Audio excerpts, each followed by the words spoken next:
Online সাংবাদিকতা নিয়ে এবার আপনার সাথে কথা বলতে চাই। বিশ্বজুড়ে অনলাইন সাংবাদিকতা দ্রুত মূলধারায় চলে গেছে। এমন অনেকেই বলছেন প্রিন্ট মিডিয়ার দিন শেষে, এবং আমরা দেখেছি সোশ্যাল মিডিয়ায় সামাজিক যে যোগাযোগ মাধ্যম, সেই বিষয়ে আমরা দেখেছি যে বিকল্প সাংবাদিকতা হিসেবে মানুষ সোশ্যাল মিডিয়াকে বেশি গুরুত্ব দিচ্ছে। সেই ক্ষেত্রে সোশ্যাল মিডিয়ার এই ভূমিকা নিয়ে অনেক সময় অপতথ্য দেখতে পাচ্ছি, মিথ্যা তথ্য দেখতে পাচ্ছি। সেখানে কি ক্ষতিগ্রস্ত হচ্ছে কিনা সাংবাদিকতা, কি জি, বলবেন?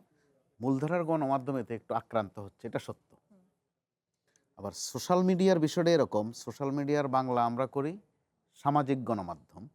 কিন্তু যখন আমার মন মতো হয় না, তখন আমার কাছে আর এটা সামাজিক মনে হয় না, অসামাজিক হয়ে যায়। আবার সোশ্যাল মিডিয়ার কোনো আইটেম বা কোনো কন্টেন্ট যখন আমার পক্ষে যায়, আমার কাছে এটাকে বেশ দামি মনে হয়, হালকা মনে হয় না। আবার বাস্তবতা হচ্ছে আমরা মূলধারার গণমাধ্যমও ক্ষেত্র বিশেষে সোশ্যাল মিডিয়ার কিন্তু শরণাপন্ন হয়ে যাচ্ছি, যতই নিজেদেরকে মূলধারা দাবি করছি। আমি দুটো ঘটনা বলি গত কয়েক বছরের। হোলি আর্টিজানের যে ঘটনাটা, সেই তথ্য এবং ফুটেজ কিন্তু বেশিরভাগ আমরা সেই সোশ্যাল মিডিয়া থেকে নিয়েছিলাম। ঠিক তার কয়েকদিন পর একটা লঞ্চ ডুবির ঘটনা পদ্মায়, ওই ফুটেজও কিন্তু আমরা সোশ্যাল মিডিয়া থেকে নিয়েছি। তো তথ্যের প্রয়োজনে নিতে হয় অথবা চেক করার একটা বিষয় আছে। আর এটাই তো বাস্তব। একটা পত্রিকার অথবা একটা টেলিভিশনের যে সংবাদ কক্ষ থাকে, ওই সংবাদ দেখাশোনার বিষয় আছে, নিয়ন্ত্রণেরও বিষয় আছে কিছুটা। অর্থাৎ আরও সোজা করে যদি বলি, এডিট করার বিষয় আছে। একজন সম্পাদক বা একাধিক সম্পাদক থাকেন। সোশ্যাল মিডিয়ায় কিন্তু প্রত্যেকে এক একজন সম্পাদক, সে তার মন গড়া যা ইচ্ছা তা দিতে পারছে। তো ওটা আমাদের মূলধারার গণমাধ্যমের জন্য একটু ঝুঁকি তৈরি করছে, আক্রান্ত হচ্ছি।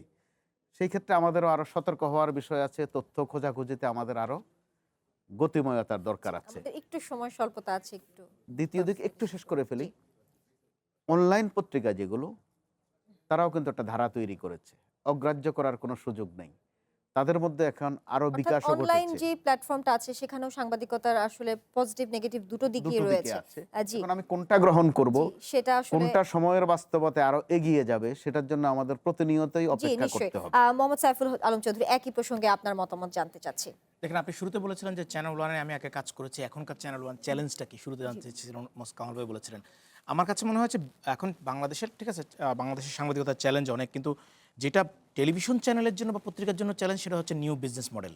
আমরা যেই সময় কাজ করতাম টেলিভিশনে, সেই সময় টেলিভিশনে ছিল সবচেয়ে হাইপ তোলা মিডিয়াম। এখন কিন্তু টেলিভিশন সবচেয়ে হাইপ তোলা মিডিয়াম না, এখন কিন্তু একটা হাইব্রিড বিজনেস মডেল আপনার তৈরি হয়ে গেছে। সেখানে মাল্টিমিডিয়া আছে, অনলাইন আছে, ডিজিটাল সেকশন আছে, আপনার যারা প্রিন্ট তাদের প্রিন্ট ভার্সন আছে। সো আপনি এখন এখানে হাইব্রিড বিজনেস মডেল যতটা বেশি কম্প্যাক্ট ওয়েতে তৈরি করতে পারবেন, ততটাই আপনি সাকসেসফুল হবেন। এই বিজনেস মডেল ছাড়া আপনি শুধুমাত্র অনলাইনে এমফেসিস দিবেন বা টেলিভিশনে এমফেসিস দিবেন, এটা হবে না। হ্যাঁ, এখন মানুষের বাসায় টেলিভিশন থাকে, সেটা ইউটিউবে দেখার জন্য। টেলিভিশন হয়তো খোলে না যদি না খেলা না চলে, সেরকম অনেক আছে হিস্ট্রি। সো আপনি এখন অনলাইন অনেকে দেখে না, অ্যাপ দেখে। আপনি বাংলাদেশের এখনো পর্যন্ত কোনো টিভি চ্যানেল এখনো পর্যন্ত আপনার ল্যাপটপ বা উইন্ডোজের জন্য অ্যাপ তৈরি করতে পারেনি। কেন? এতদিন হয়ে গেল, এই বিজনেস মডেলটা কেন এত সময় কেন লাগছে, হ্যাঁ, দীর্ঘ সময় কেন দাঁড়ানো না। লাগছে? ফলে এইগুলো আপনার মাথায় রাখতে হবে যে অনলাইন, ডিজিটাল বা মাল্টিমিডিয়া যেই সেকশনই বলেন না কেন, সামনে হয়তো আরও কম্পোনেন্ট যোগ হবে।